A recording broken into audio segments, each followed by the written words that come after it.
You just got paid. You open your banking app, you see the number go up, and it feels good. Safe.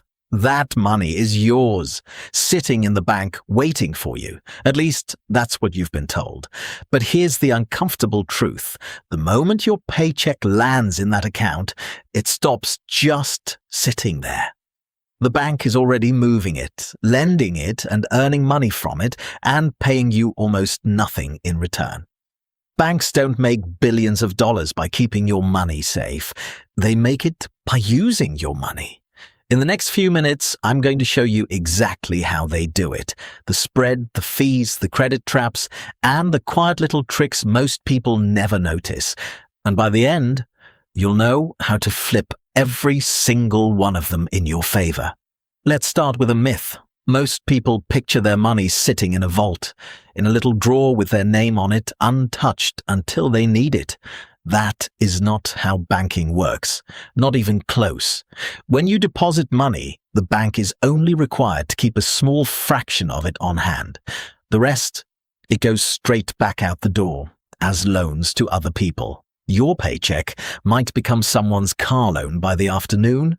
That car dealer deposits the money and the bank lends most of it out again. The same dollars get reused, relent, and recycled through the system over and over. So, when your app says you have $5,000, that number is really more like an IOU, a promise that the bank will hand you that amount when you ask for it. Your money isn't resting. It's out there, working. Just not for you. And that is where the real money-making begins. Here's the single biggest way banks make money. And it's so simple, it's almost funny. It's called the spread. Imagine you keep $10,000 in a normal savings account at one of the big national banks. Want to guess what they pay you? At many of the largest banks, the rate is around 0.01%. On $10,000, that is about $1 a year. $1 single dollar. Now, here's what the bank does with that same $10,000. They lend it out as a mortgage, a car loan, a personal loan, at rates that today can easily be 7% or higher. On credit cards, far more. So, on your $10,000, the bank can earn $700 or more in a year. You earned $1. They earned $700. That difference in the gap between what they pay you and what they charge everyone else is called the spread. And it is the beating heart of the entire banking business. Multiply that gap across hundreds of billions of dollars in deposits, and you start to see how banks post record profits. Year after year, you provided the fuel, they kept almost all of the reward. Now let's take it one step further, because this is where it gets a little wild. Remember how the bank only keeps a fraction of your deposit and lends the rest out? Well, that lent out money gets deposited into another bank, which then lends most of it out again. And that money gets deposited and lent again. Economists call this the money multiplier. In effect, the banking system can turn your original deposit into several times that amount in brand new loans circulating through the economy. Think about that. Your one deposit doesn't just earn the bank a spread once. It helps power an entire chain of lending, and every link in that chain generates interest for the banks involved. This is completely legal. It's how our whole economy runs on credit. But it also means one thing is always true. The system is designed to keep your money moving and working, earning for them, not sitting still, earning for you. The spread is the big one, but banks have a second income stream that's almost invisible: fees. On their own, they look harmless. A monthly maintenance fee of maybe $12, an out-of-network ATM charge of $3, a minimum balance penalty, a wire transfer fee, and the big one, overdraft fees, which at many banks have run around $35 for spending just a few dollars more than you had. Individually, you shrug, but zoom out. Multiply those small charges across tens of millions of customers every single month, and it adds up to tens of billions of dollars a year in pure fee revenue. And here's the part that should bother you. A lot of these fees are designed to hit the people who can least afford them. The customers whose balances run low. An overdraft fee, by definition, is charged to someone who just ran out of money. Now, the good news is that public pressure has pushed some banks to cut or drop certain fees recently, but most still lean on them, which means every fee you learn to avoid is money that stays in your pocket instead of theirs. If deposits are the engine, credit cards are the crown jewel. This is the most profitable product most banks have, and once you see why, you'll never look at a credit card the same way again. When you carry a balance, meaning you don't pay the card off in full, the bank charges you interest, and credit card interest is brutal. Today, the average credit card APR at large bank sits around 25%. 25. Compare that to the $1 they were paying you on your savings.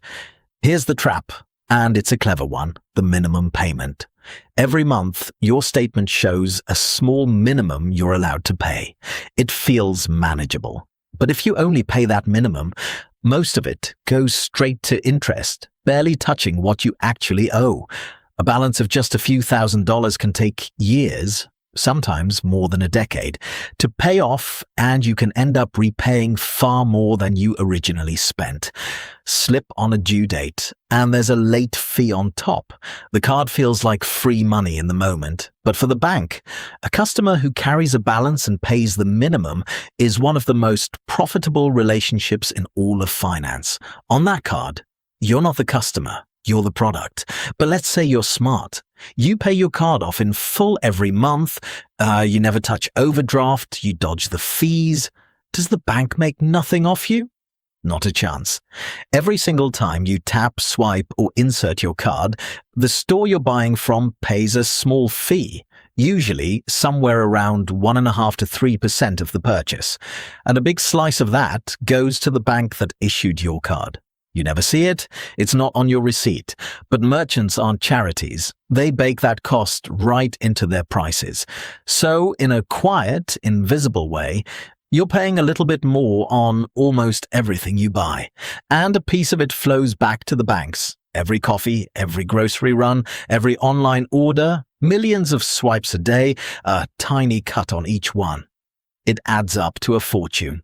There are smaller tricks too, and once you know them, you can't unsee them. Ever notice how a deposit or a transfer sometimes takes a day or two to clear? During that waiting period, the bank is often still holding and using your money. That delay is called the float, and across billions of dollars moving every day, even a short hold is valuable to them. Then there's the quietest trick of all, your inertia. Most banks will happily let your savings sit in an account, paying almost nothing, and they will never call you to suggest you move it somewhere better. Why would they? Your inaction is their profit. The whole model leans on one simple bet, that most people never switch, never negotiate, and never question the rate. So let's change that. Because everything I've just described can be turned around, and it's easier than you think. Here's how you stop being the product and start using the system the way the banks do. Step 1. Move your savings to a high-yield savings account. While the big banks pay around 0.01%, high-yield accounts, usually from online banks and credit unions, are paying in the range of 4% right now. On $10,000, that's the difference between earning about $1 a year and earning around $400. Same money, same safety. These accounts are FDIC insured, just like the big banks, but hundreds of times the return. Step 2. Kill the fees. Switch to a bank or credit union that charges no monthly maintenance fees and no overdraft fees. They exist, and they're often better than the big names. Step 3. If you use a credit card, pay it in full every month. Do that and you get all the rewards, the fraud protection, and the credit building, while paying the bank zero interest. You flip the card from their most profitable product into a free tool that works for you. Step 4, automate it. Set up an automatic transfer into that high-yield account so your money grows without you even thinking about it. And step 5, once a year, check your rates. Rates change. A 5-minute review can be worth hundreds of dollars. None of this is complicated. It's just the stuff banks are quietly hoping you never get around to doing. So, here's the big picture. Banks aren't cartoon villains. This is just how the system is built. You provide the deposits, they lend at a spread, they layer on fees, and they profit most from the people who never pay attention. But that's actually the good news, because the moment you understand the game, you get to play it too. Move your savings where it earns, cut the fees, pay in full. Let your money finally work for you instead of only for them. If this changed the way you see your bank account, do me a favor and subscribe to Capital Compass. Every week we break down how money really works. No hype, no jargon, just the stuff that actually moves your life forward. I'll see you in the next one.